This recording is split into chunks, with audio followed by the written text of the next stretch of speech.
Why does your scanner show the P1B74 engine code? What does it mean? P1B74 is a diagnostic trouble code for hybrid or electric vehicle battery 48-circuit high voltage.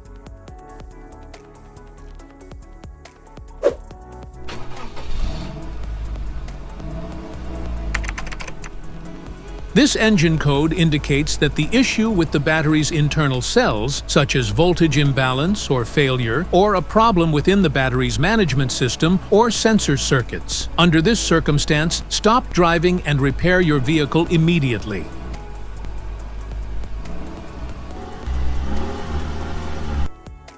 So, what causes this imbalance? Here are the most common culprits. This error can be caused by these possible faults in your vehicle. High-voltage battery problems. Inverter cooling system faults.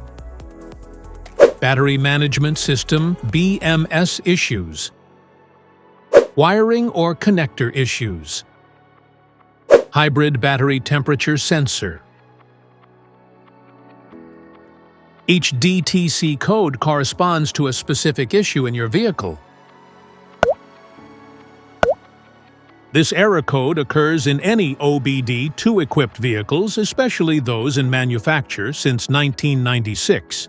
It is commonly found in Hyundai Sonata and Kia Optima models. If you want to fix this error code, let us know in the comments section. We will definitely make the video on your demand. If you like this video, don't forget to subscribe to our channel. Thanks for watching.